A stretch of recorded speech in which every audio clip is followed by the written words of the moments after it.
Hello and welcome back to the Midland Health Podcast, healthcare that makes you proud.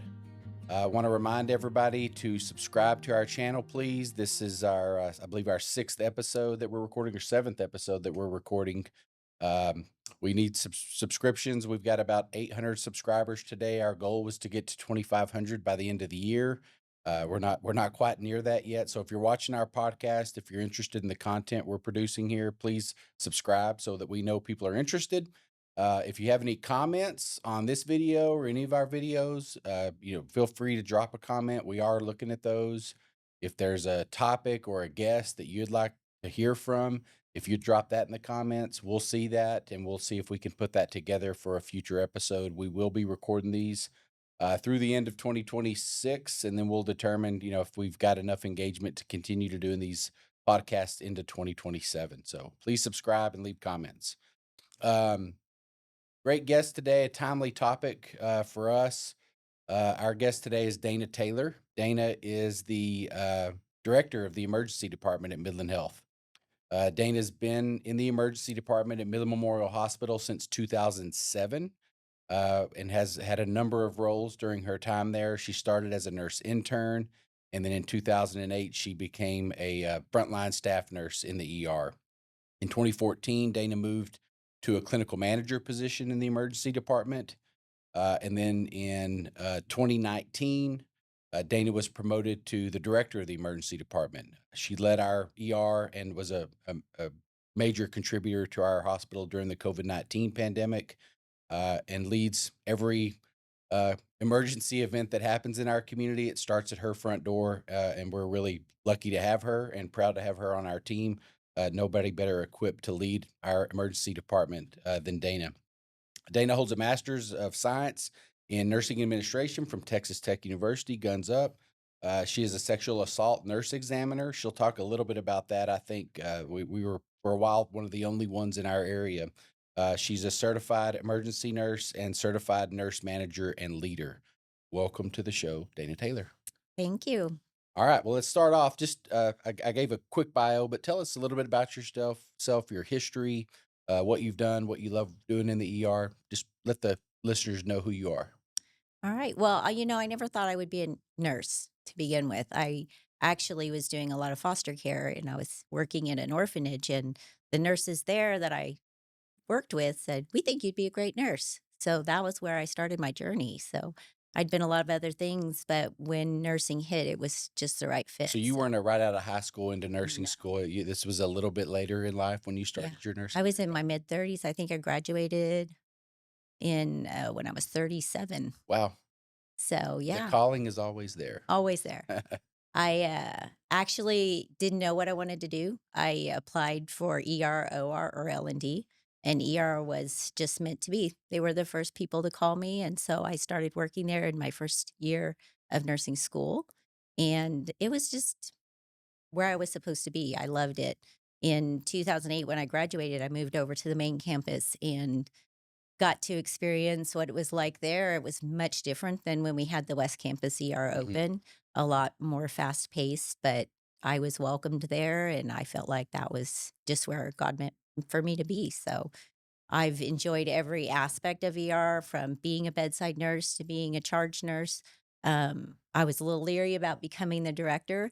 Um, it puts a lot of pressure on you, but with the encouragement of Kit always behind me, I've always just taken that leap of faith, and it's worked out okay. Yeah, Kit's a great mentor for all of our nurse leaders. Almost everybody we get into our leadership role, we have to twist their arms like, you can do this, because it is a lot of pressure and it's a lot of stress, a lot of employees. But lucky for you, Kit not only is the chief nursing officer and a great mentor, he was the ED director before you He were. was. So he's got that frontline experience. He had a very similar path to you, being a frontline nurse in our ED and then moving into the director role. So having him as a sounding board is probably very helpful. He has some really firsthand experience in the emergency department. Yeah, it was big shoes to fill, and I think that was my biggest hesitation, but, um, now, with school, he's always pushed me with that, so I'm in my doctorate program, just finished my first year at Tech. All right. So, yeah, he was right. Yeah, he usually is. So I know I'm impressed. To be a leader, it takes a certain kind of mindset, but to be a leader in the emergency department where it feels like there's just constant chaos, to Mhm, have a kind of a personality and an attitude that's calming to everybody else, it's really important. It's more important probably in the ED and maybe somewhere like the operating room where you mhm. constantly have to keep your wits about you and maintain some calmness and hopefully that spreads to your team. I know you're really good at that. I don't think I've ever seen you frazzled. You're always like, here's what we're gonna do, and you have a plan, and here's what I need from you all, and we jump through hoops to try to get you what you need. But I've never seen you like, I don't know what to do. I can't do this, and that's a really important trait to have in a director in the emergency department. So Thank you. glad you're there. So, Dana, tell us a little bit about the SANE program. We hit on early that you have a certification. Tell us what SANE is and what we do here. So, SANE nurses are specially trained nurses to take care of victims of sexual assault. Victims can be children, anywhere from children to, 100 years old. We take care of all of them. We'll take care of the acute process. So, if you're a victim and you come into our emergency department, they're going to screen you for that, and you'll go straight to a special waiting room where law enforcement will be notified unless they come with you. And we come in and we take care of you. We take that specialty care license and certification to do DNA evidence collection. We assess you for injuries. We have specialty equipment and cameras to make sure that we can document those things. And then we also will testify on your behalf. So, you know, our program is really strong. We have 6 SANE nurses, and it's been going strong for over 20 years. I think that, a lot of times people shy away from that. I have a lot of people that say, "I could never do what you do," but somebody needs to do it. Yeah, Somebody needs to be a voice for the victims of sexual assault, and, we get so many different varieties. You get yeah. men, women, children, older people, and that is a service that our hospital has that I'm really proud of. And we have 6 practicing SANE nurses right now, and that's just perfect for a town our size right now. We cover all of the surrounding areas. If you're from another town, or we've even done some from other countries, if it happened there, we'll do the exam here because you're here now. And we don't want you to have to go somewhere else for that care. And not all areas have that specialty. So that's why we get to take that on for you and for your community as well. We're available 24/7. We have a 30-minute response time. And I think a lot of people don't know that with a SANE exam by a certified SANE nurse, the conviction rate goes up by 70%. So on those cases that we take to court and we testify for you, we're able to really speak to what happened to you in that moment. And it's very impactful, I think, to the jury and to, the victim to have that closure and that, justice in the long run. Well, SANE stands for Sexual Assault Nurse Examiner, Yes. and you said we have 6 here. I know you said we've been going strong for 20 years, but during that 20 years, I think we're the only organization that has had a consistent 20-year SANE program. There are Mhm. other hospitals that have had nurses that have got the certification, but then they leave, and so there's a period where they don't have it. So we've been kind of the one-stop shop for that kind of stuff for a long time, and uh, great work for you and Yeah. your team to offer that up to our community and to the victims. As you said, you're really not just a nurse, you become a full advocate for them. And so thank you for taking that very seriously. I know you've been a SANE nurse for a very long time and encouraging many members of your Mhm. team to do this. Just as we've said with a lot of things, it takes a really special person to do that kind of work, but somebody has to do it. And we're Mhm. really lucky to have the 6 of you in our organization doing that. So thank you. Thank you. So the ER is a hot topic in our community. I think it is everywhere, all over the country. And we want to talk about why that is and what might be unique here and what other options exist. But you have a lot of experience in the ER. You've spent your whole career there, it sounds like. Help us understand when an ER can and when an ER should be a source of care for a patient. So to put it, just real easy, we take care of things that are, if left uncared for, are going to cause death, disability, or serious harm. So things like, chest pains, heart attacks, strokes, that's really where our sweet spot is. We handle all of the accidents that we have in this town, which we have a lot of those, gunshot wounds and knives. If you're bleeding, you really need to come to the ER. We get a such a variety. I think that it gets confusing sometimes because you have to go from maybe a room where somebody is seems stable, and then go to a room where somebody may be losing their life, where you're trying everything you can to save them, and then once that's over, you're back to your other room, and Yeah. sometimes it can be really hard to shift from one to the other. But the main thing is to ask yourself, is this something that if I don't come and get care right now, I think could progress into something really, really bad? I know, and I know most people that have those instances show up. Certainly, if you live in Midland, and we'll talk a little bit about what we do for the entire region, they do show up at the hospital. But we have a lot of people that show up at the hospital that don't really have that kind of an emergency condition, and it's a national problem. I think Mhm. that people use the emergency room for non-emergent needs. But I think there's a reason that that happens. There's probably a couple of reasons. Can you talk a little bit about, um, the ER access we have? It's 24/7 versus maybe other options that exist, and what other options are available to people beside the emergency room. If they're like, I don't think I'm not bleeding, I don't, but I do need to be seen. What other options exist for people? So, urgent care is always a great option. I think that if you have something that you need to be seen by somebody, but you're probably not in an emergent condition at this point. You've got the flu, you don't feel very good, you've got an earache or a toothache, you can go to an urgent care. We have a lot of urgent cares around here that are perfectly capable of taking care of those things that might not have as much of a weight as the ER does. And it's a lot less expensive to go to an urgent care than it is to show up in the emergency room. So I Yes. do hear complaints from people about how expensive the emergency room is, and it is expensive. Hmm. We staff for emergencies. We have physicians there that are on staff to deal with emergencies. We have nearly every specialist that we do any kind of work for in the hospital. We have doctors that are on call to respond. You talked about stroke or heart attack. We have specialists that'll come in and assist the ER docs and take them to the OR, take them to the cath lab. So it's a really expensive location to provide care. Even if you come in with just an earache or a sore throat, the cost to provide care in that setting is really expensive. And an urgent care is a good option. I want to make sure, and I'll say this a couple of times through here.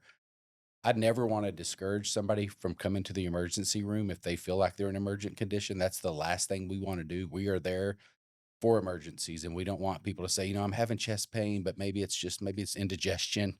If you're having something like that, that's why we're there. I don't want you to think you need to go to an urgent care center, but I think people have good sense, and they know, like, if there's another option, maybe going to an urgent care or somewhere else.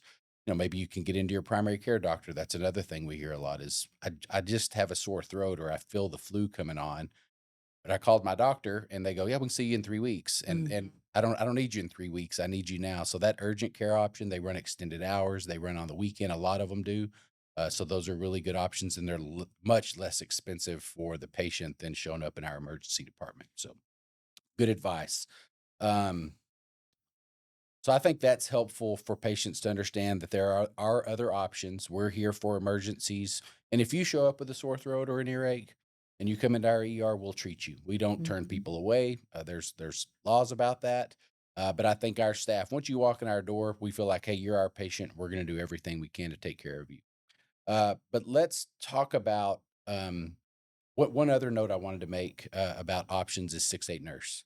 I think that's a really important note that we've had. I think we've had 6-8 nurse for probably 15 years at our hospital, and we can put that on the screen. That's a phone number, 6-8 nurse on your phone. That is a nurse led telephone nurse triage program that the hospital funds. It's free. There's no cost. If you call that number and tell them what you're experiencing, tell us a little bit about what they'll do when you call 6-8 nurse. Well, they'll guide you through your symptoms, ask you a series of questions to determine if this is something that you truly need to get checked out for. Certainly, you mentioned indigestion and things like that. I think women in particular tend to downplay symptoms, but those can be signs that you need to go to an emergency room to be checked for a heart attack. So 6-8 nurse will just ask you the series of questions to kind of decide what path would be the best path for you. And it may be the ER. There's several people to us, and that's perfectly fine. But sometimes that isn't the best option. Sometimes if it's blood pressure control or diabetes control, sometimes it might be better to go to your primary care for that. So they may request that you call them to try to get into that if it's not something that needs to be addressed right away. Yeah, the other thing I like about 6-8 Nurse, and they use you talk about asking about symptoms, they have a software system Mhm. that they use that has a protocol that they're putting in what are the next steps and the next questions to ask, but they'll tell you, you need to go to your primary care doctor, you need to follow up with an urgent care, you need to take Benadryl and go to bed, sleep this off if you can. They'll also tell you you need to come to the emergency room, and they'll also call 911 for you. They'll say, Mhm. "Based on what you're telling me, we're calling 911. We're sending an ambulance to you right now." So that's a really good tool and resource that's available for all of our community for free. You can call 6-8 Nurse 24/7, and they will talk to you about your symptoms, and they'll guide you on what the best next step is for you and your care. Some people might not know also that some of the 6-8 nurses were former ER Yeah, a nurses. lot of them end up there. So, yeah. Yeah, and it's nice. I know they have access to our physicians that are employed under the Midland Health umbrella, and if you need a primary care doctor, even if it's not yours, they can see schedules and they can say, "Hey, there's an 11 a.m. in the morning at Doctor Gill's office. I can set you up to go in there if that's what you wanna do." So that they can offer some quicker access points, even using 6-8 Nurse than showing up in the emergency room or calling your physician on your own if that's an option for you. So those are really good resources. Can you explain the difference? We've hit on this, but I want to make sure it's clear to everybody. What's the difference between an emergency department, an urgent care center, and a primary care doctor? Just basic understanding of what those three are and when they're appropriate for use. So, for an emergency department, you always, again, need to ask, is this something that, if left untreated, is going to turn into something really life threatening? Yeah, So, again, stroke like symptoms, chest pain, severe abdominal pain, any kind of like slurred speech, or you're just feeling like you're not able to concentrate quite the way that you normally are, having a difficult time finding words. Those things would be things you'd need to be evaluated for immediately. An urgent care would be perfect if you have an earache, a sore throat, maybe you think you might have COVID or strep. Those are great options. You can also receive sutures there. So, even minor cuts, you can go to an urgent care. For they can primary, do stitches. Can they yeah. deal with broken bones, like minor, like probably not major broken bones, but a broken finger, things like that? When does that change over from a broken bone that needs to be at urgent care versus the emergency department? So that one's a little bit harder because, some of the urgent cares have x-ray Uh-huh. ability, so you can go and get an x-ray. I'm not sure what their process is if they need to refer you to an orthopedic. We do get several patients that come to us with broken bones referred to us because we have the on-call We have the yeah. doctors. Yeah. So, but they can certainly find out if you have a sprain versus a broken bone. Um, and they can do, like the boots and things the same as we Okay, can. okay. And then lacerations. I think a lot of times people think that if they need stitches, they have to come to the ER, but the urgent cares are able to take care of those things as well. Obviously, open fractures or anything like that, Yeah, you need to come to the ER. yeah, So, because some of those may need to go to surgery, sure. so you need to make sure you're taking care of that. I know, it's been a few years ago, my son, played baseball, and, one of his, friends got hit in the face by a baseball. They were warming up, and somebody threw a ball, he didn't see it, and, the family was like, "We're taking him to the hospital," and, like, yeah, they'll be able to know. He ended up having a broken jaw and a lot of serious concerns, but they called me probably 45 minutes later, and they said, "There's a guy on call, but he won't respond." What is going on? If I know we have maxillofacial on call, Mhm. so call the emergency room. They're like, "That kid's not here." He was at one of the freestanding ERs in town. Those guys don't have specialists on call. Our guys don't respond to any of the freestanding or any of the urgent cares. So if you have that kind of a condition, you can't go somewhere else and get the same level of care. If you need that level, You're only gonna get that at the hospital, and that's one of the reasons it's really expensive, as we talked about. And then primary care is more relationship. Mhm. It's long-term, regular wellness checks, somebody that knows you, knows your biology, knows your blood pressure and your labs, and can really track over a long period of time if there are things coming up. But it's hard. A long time ago when I was a kid, you went to your primary care doctor when you had the flu or you had Mhm. strep throat, and they got you in and you saw them. It's really hard for primary care docs to do that these days. Their schedules are full all day, every day. And when there's not an emergency need, but an urgent need, I need to be seen in the next 24 hours. It's sometimes hard for those guys to get the patients in.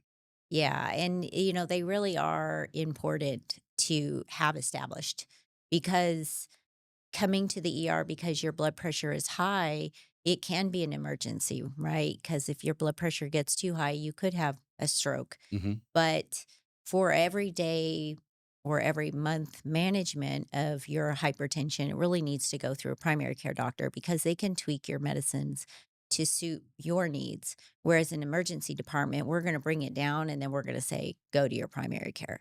Um, we're not there for that long term management. And, they can really help you as you grow older with your needs. They Yeah. know what kind of things ail you when you're in your 30s, and they track those things in through your 40s and 50s, and those are really important things to have. There's a lot of people out there right now that I feel are in their 50s or 60s and they don't have a primary care doctor, and that's terrifying to me Yeah. because there's a lot of things that could be left untreated that they don't even know they have Not that. detected Right, until and it then is an they can turn emergency. into an That's emergency, right. exactly, so it's better to get that care sooner so that it doesn't lead to a heart attack or a stroke later. Yeah. An example I give a lot of, it's one of the advice I give people. It's like, what would be the advice? Get a primary care doctor. Start Mhm, a relationship. Even if you're young and healthy and bulletproof, start that. My wife is a good example. Everybody knows 120 over 80. That's your blood pressure that you want. My wife has low blood pressure. She always has since she was a kid. If she had her blood pressure at 120 over 80, I think her primary care doctor would go, "What is going on?" Whereas if she showed up at the ER, they might go, "Hey, that's normal." They don't know her, they don't see that history. So having that kind of a relationship, they get to know you because everybody's a little different. And so when you have that kind of relationship with your primary care provider, what may be normal for somebody else may be alarming for your primary care doctor because they've been seeing you for 5 years and they've never seen this cholesterol level or this blood pressure. So mhm. having that relationship is really important. I think Dana and I would both encourage you to get a relationship with a primary care doctor. Okay, so let's think about the patients and families that are coming here. If you're in their shoes and there's a patient that's having an emergency condition, or they're not sure if it's an emergency condition. Maybe it is, but they're probably panicked. They're really nervous. They're under a lot of stress in that situation. How can they determine the difference between major and a minor issue to help them understand where they need to go in a point of being nervous, of being, panicked and maybe not thinking straight? What kind of advice would you give a patient or family members to decide where they need to go for care? I think that a good rule of thumb is to think, you know your body more than anyone. Is this something that is really abnormal for you? Is this something that you truly think, if I don't get this checked out and it is a heart attack, what's the worst thing that could happen? If you're having shortness of breath and you have asthma and you can take your inhaler and it works, okay, let's take a minute, take Yeah. a beat and see, am I able to control this or is this something that's just getting worse? And you probably need to come in at that point and let us check you out and make sure you're okay because even some of the more minor problems can become really unstable. So you just need to look at it from where you're at in your situation. Is this something that is getting worse, or is this something that I can manage with the medications that I already have available to me? Somebody like me, a real young guy, if I got the flu, I could, if I got it, there's very limited things they can do for somebody that has the flu. I probably need to lay in bed for 48 hours, take some over the counter medication, fight it out. But if you're older, if you have diabetes or if you have high blood pressure or coronary, any kind of coronary issue, all those things kind of add up to where the flu for you, with all those chronic other medical conditions that you might have versus somebody young and healthy like me. though that can be informative too, right? Mhm. Like the risk for that person having the flu is different than it might be for somebody that's younger and healthy. I'm not a good example, but those are the things you have to consider Yes. too. Is the risk of dehydration in elderly people that can create other issues. So those are the kind of things I always think about for people like my parents. If they called and said, "I think you need to go get checked," because Mhm. while this may not be that big a deal on its own, it's gonna have a domino effect on some other issues that they Right. have, COPD or whatever it is. You need to get checked sooner than later, whereas I might just take 2 days off sleep, try to sleep it off and try to fight through it. So Yeah. those are important things to know, and people know themselves, like you said, better than anybody. Like, "I've got all these other things. I'm nervous this might lead to something Or else." I'm not getting better and I'm Yeah, I'm getting worse. At a certain point, if you've been fighting the flu for a couple of days and you're not getting better, you're not keeping anything down, you probably need to come in because there are times where that's the only intervention that's really going to get you over that hump before, it becomes a potential problem. Something that I always like to think about too is just even with minor things, like if you look at somebody who's younger and healthy that has urinary tract symptoms, that's fine. They can get an antibiotic from an urgent care, from a primary care. But if you're older, that can turn into urosepsis really fast. And you could be in a real medical emergency and be in the hospital for, a long time with that. So it can cause confusion and things like that as well. So you really do have to look at, what are my symptoms? What is my history? And how do I feel? To make that decision that's best for you. Certainly wouldn't want you to, put it off for too long if it's just not getting better. yeah. If you think I can fight through this, or I can rest this off, take something, in 24, 48 hours, like you said, if it's not any better or worse, you wanna get that looked at. Mhm. And that's another great reason to call 6-8 nurse. I think those are Absolutely. the questions they ask. How old are you? Do you have some other issues? Can you tell us a little bit about your medical history? And if you start counting off a lot of things, and if you have flu symptoms, they may say you need to come to the emergency room, whereas if I called, they might say, take some Benadryl and go to bed and see how you feel tomorrow. So all those things are really important. That another reason that 6-8 nurse is just a great resource for our community. So something that can be very helpful to understand in the ER. This is another thing that people complain of. If you're sitting in the lobby and you've been there for an hour and somebody else has been there for 30 minutes and they go back before you, they're like, "Well, I've been here. I was here before them." The ER doesn't work like a physician's office where you're in line and you go back when it's your turn. You have a team that their main job, only job really, is to triage everybody that walks into the emergency room Mhm. to determine this person needs to be seen now. This person needs to be seen quickly. This person can wait, unfortunately, because they just have a sore throat or whatever it might be. Tell us a little bit about the triage process, how it works at our hospital, kind of what are the standards that are in place, not just here, but everywhere. Mhm. How does triage work? Yeah, triage is definitely one of the most misunderstood places or aspects of an emergency department. At its core, the nurses that are in the front that are triaging, they're assessing everyone that walks in the door. They're looking at how their appearance comes in. If they come in and they have trouble with breathing, they don't look good. Their skin color is bad. They're having any kind of confusion, then that's going to put them at the front of the line right away. But, so they have to do a rapid assessment to see who's the sickest, and during that assessment, they will assign levels, and we call those acuities. Acuities are basically how sick are you?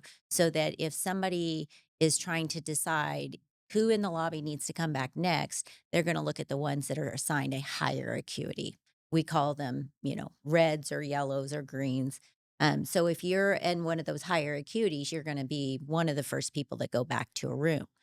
I think that, the thing that people get really frustrated about is I see, you know, Steve here and I know he's just got the flu and he's not really that sick. So why is he going ahead of me? And I feel like I'm truly sick. Yeah. It could just be because we've put Steve in a treatment chair.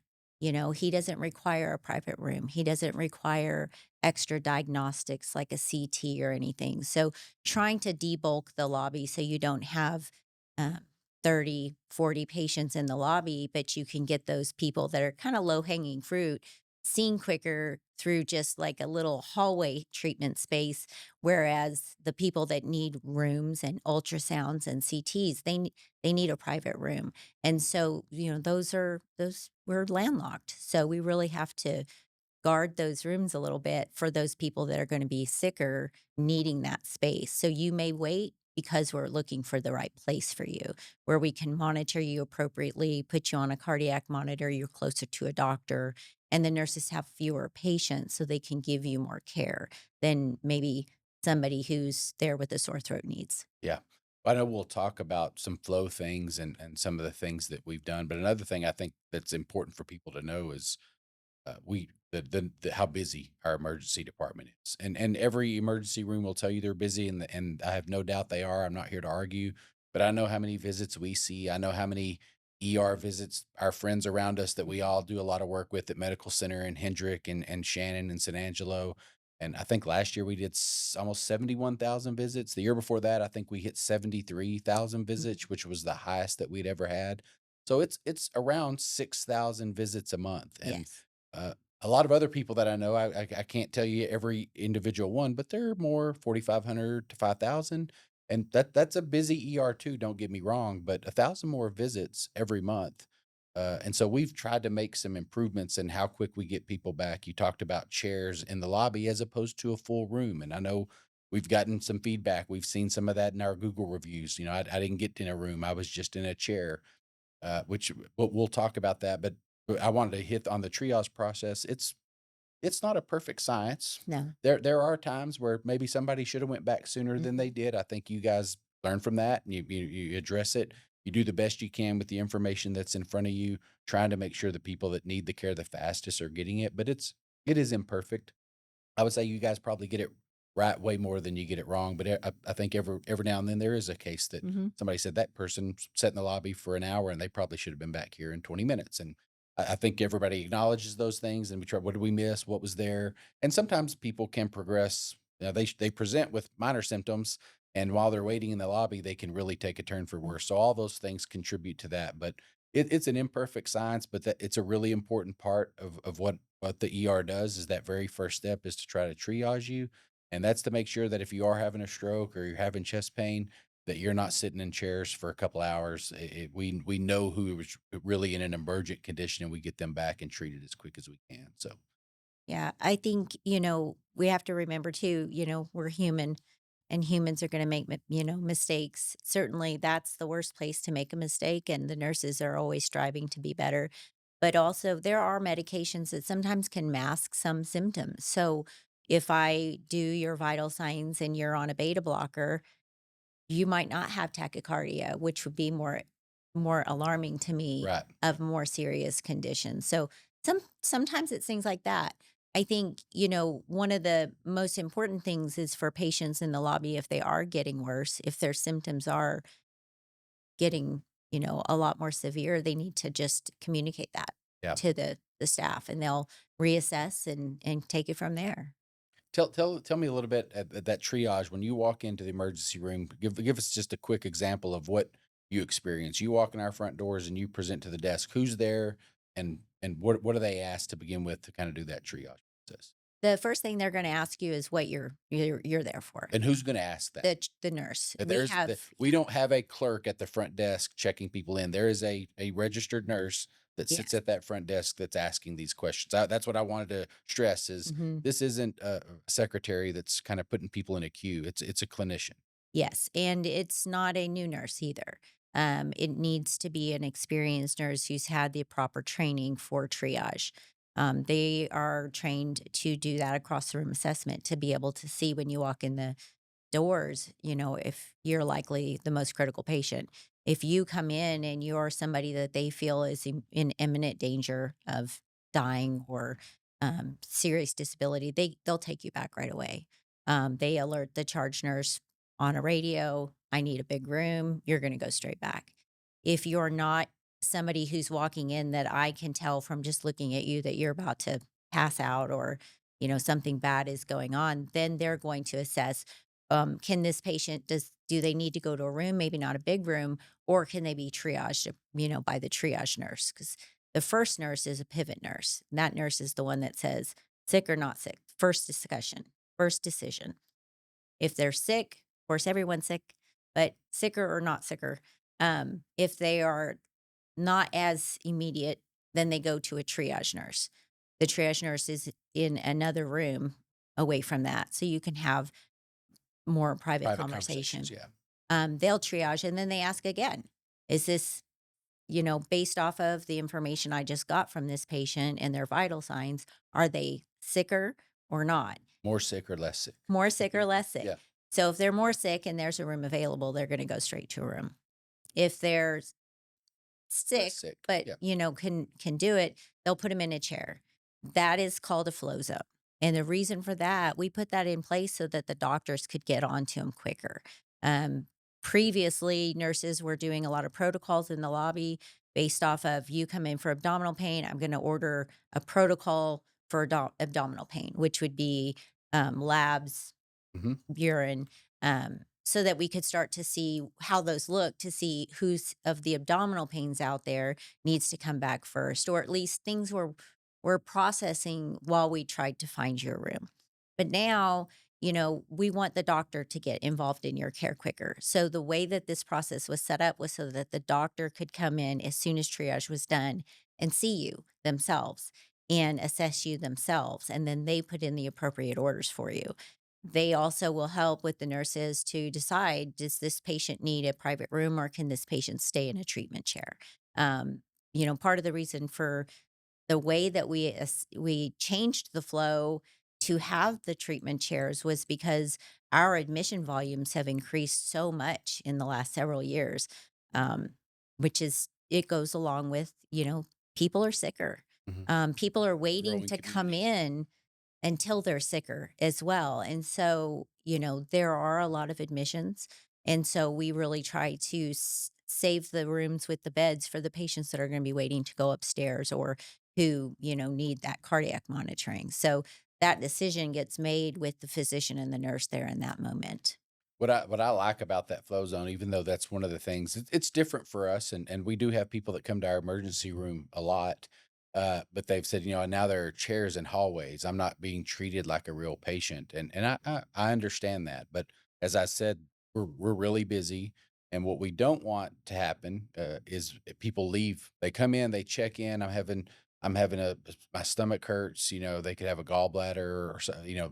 But they have to sit and wait in chairs for a little bit before they go back, and sometimes those people leave. They go, "I don't Mhm. wanna wait," and they leave, and they go home, and that condition's gonna get much worse.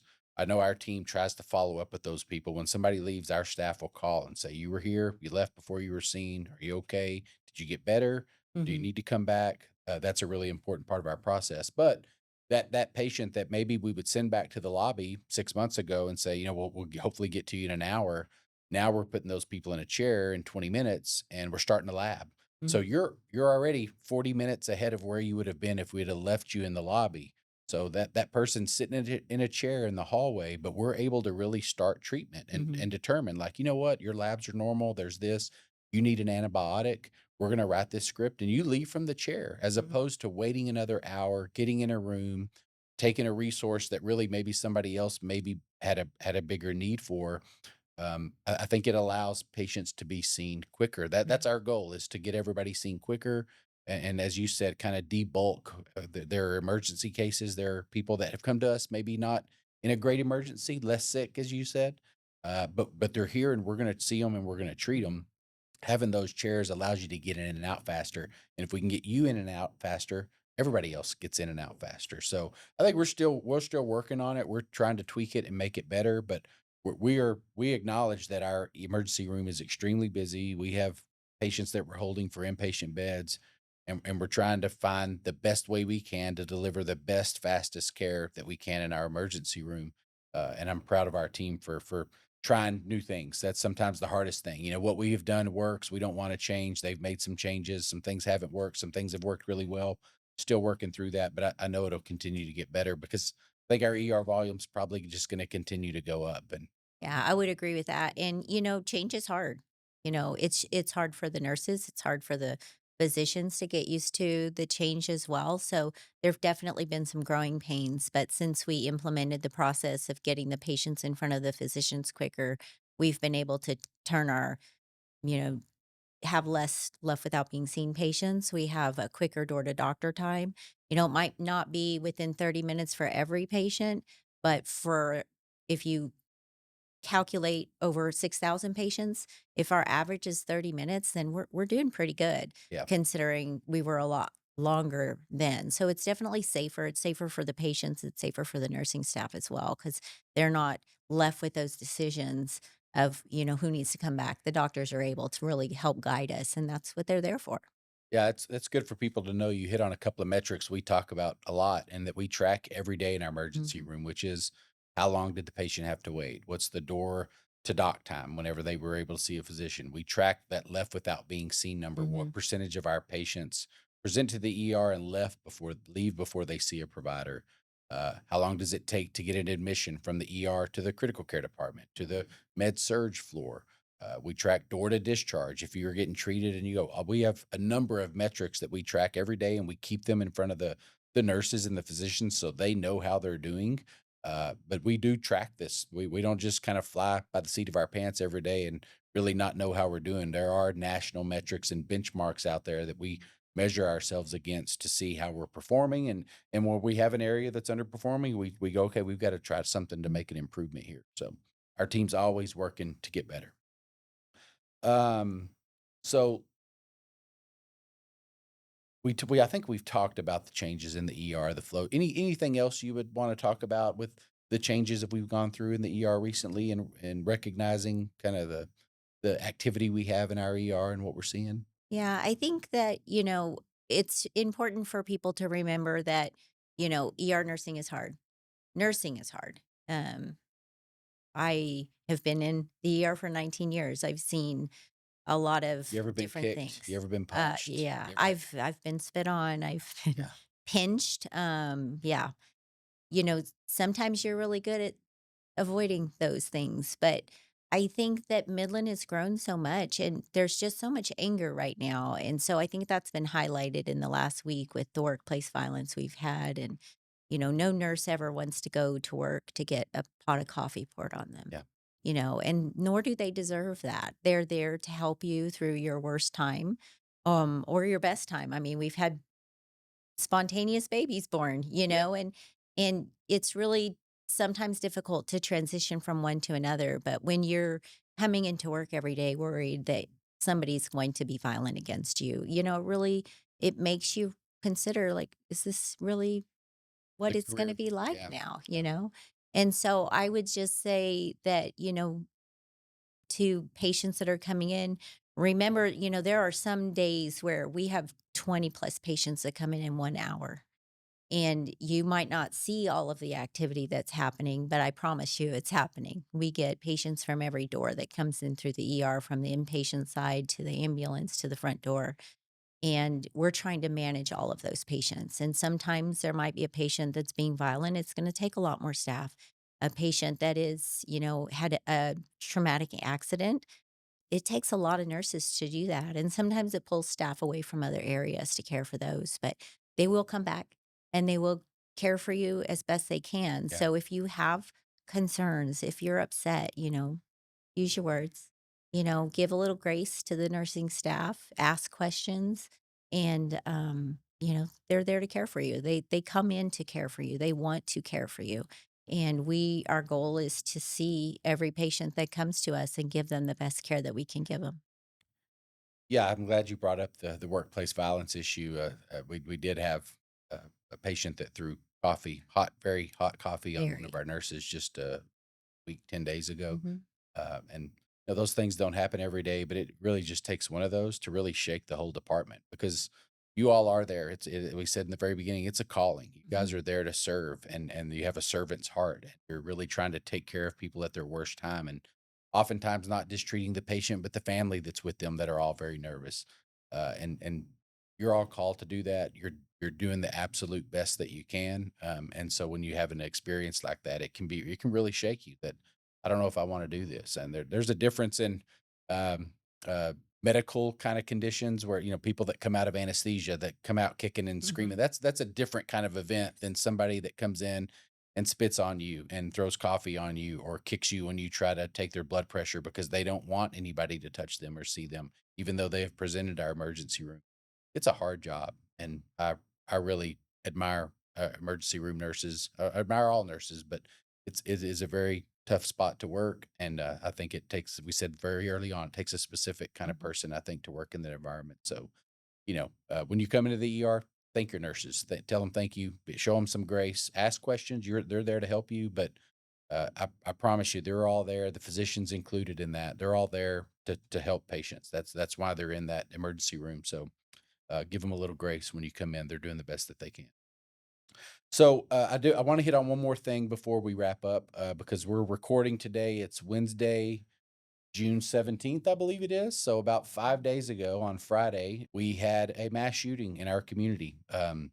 Everybody that's watching this will obviously know what we're talking about. Uh, a very unexpected when these things happen. But our hospital and certainly in the emergency room is kind of the front door for those kind of things. We train for these kind of events. We do drills to prepare for these kind of events. And I've been through a few of them. I've been in Midland for over 17 years now, and I've been through a few of these. And I think on Friday, I think everybody in our community should be really proud of our hospital and our emergency room. I know we called Dana several times that morning. We had an incident command group that was set up, making sure we had blood coming, that we had everything we needed because we weren't sure what's going to come through those front doors. Called Dana. She said, "We're good. We have staff. We're in good shape." I know the Heart and Vascular Institute didn't have any cases. I know some staff came over to try to help. I don't think they were in the rooms, but they were running. They were helping any way that they could. I've said this before on this show. I tell it to people privately. Like our team is at their best in a crisis like that. I think people really go into adrenaline takes over. They follow policies and procedures. There are not a lot of questions around why do we do it this way. Mhm. People just do their job, and it our team did a fantastic job. We have one trauma surgeon that's on call 24/7 for our hospital. Uh, I think I got called about 8:15 in the morning that there was an active shooter. We set up incident command. I think it was 8:53. By 9:15, I was talking to our OR director. I said, "Who's the trauma surgeon on call?" And he said, "This is who's on call." I said, "Do we need to call others?" He said, "They're already on their way." So we had 6 surgeons, I think, in our OR. We had a couple of guys that weren't on call that were in the ER helping assess, "This guy needs to go to the operating room."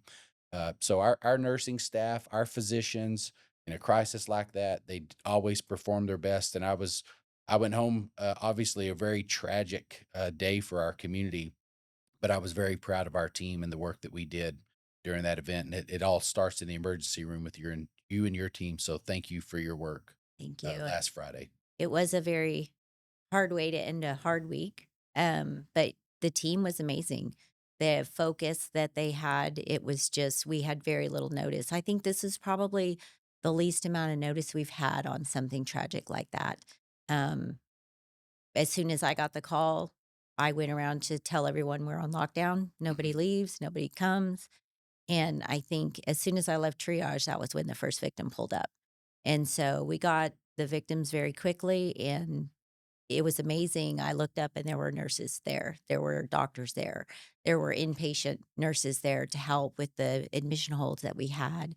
Like you said, the cardiovascular team was there. I even had some of the NICU team there. I mean, everyone came, and it was a really great display of the kind of teamwork that we have at the hospital. And it was, even though it was a really tragic situation, I think that it's good for us sometimes to see that when the community needs us, we're there and we all work together. Yeah. Gives our team some confidence, and hopefully it gives the community some confidence. We don't ever want to go through anything like that again. Mm-mm. It's a terrible thing to think about, but that's why we do drills. That's why Mhm. we prepare for these things. And anytime we have a drill, I'm at the top of the list of, oh, I just really don't have time to do this today. I have other to sit and do a pretend drill, but that's why we do those Mhm. things. It does prepare us. And man, everybody just kind of goes on autopilot and does their job. And I left really impressed with the physicians, with the ER team, the lab. We didn't know what we were going to get, so we had blood coming from medical center. The blood bank in Lubbock sent like 50 units down here on a truck. They were here. really quick. The number of people that are saying these are the things that we need to be thinking about. We need to make sure we have this, the other. We set up our family reunification center really quick. Just we did a great job. I hope we never have to do it again, but I want to certainly celebrate you and your team and really everybody in the hospital and our physicians that responded in full force during that tragic event and taking care of our community. That's what we're there for. Absolutely. So we're out of time today. I do want to thank you, Dana, for joining us. I think this is a hot topic. It's the front door for our hospital. We see about 200,000 patients a year, but none more than we see in the ER in that Mhm. 70 to 73,000 number that we're going to see this year. So the work you do is really important. I ask everybody before we leave, if there's one more thing you wanted to tell our listeners about healthcare or about the emergency department, what one thing would you want to share with our listeners that you think would be good information for them to have? I think, I touched on it a little bit, just be kind and know that, they are there to take care of you for anything that you need. You might come in for a, you know, sore throat today, but you will also be here for your chest pain or your emergency, your car accident. They prepare for that and they're there for that every day. And so, yeah, absolutely. Thank an ER nurse, Yeah. thank a nurse, and to just having a little extra patience and kindness and grace. I think that's duly noted. It certainly with the last week to 10 days that we've had. So that's all we have for our show today. I want to thank Dana again for joining us. She's a great leader for our emergency department. Her and her team are doing everything they can to take care of our patients in our community and across the region. We see a lot of patients that come from outside of Midland that don't have the quite the ER capabilities that we have in some of the rural communities around us. They can do a lot of things there, but when they need a higher level of care, oftentimes they're getting transferred to us, and so they're seeing patients that don't just live here, but live across the region and across the Permian Basin, and they're there taking care of patients from all over. So really proud of the work that they do. Just a reminder, we'd love you to subscribe to the channel. We want to see those subscription numbers go up and leave a comment. Thank Dana for coming on, or if you have any questions, let us know what those are. We'll try to get them answered. If there's any guests or topic that you want to see on the show in future episodes that we have, please drop a comment and let us know, and we'll do our best to make that happen. Otherwise, thanks again for joining us today. The Midland Health Podcast, healthcare that makes you proud.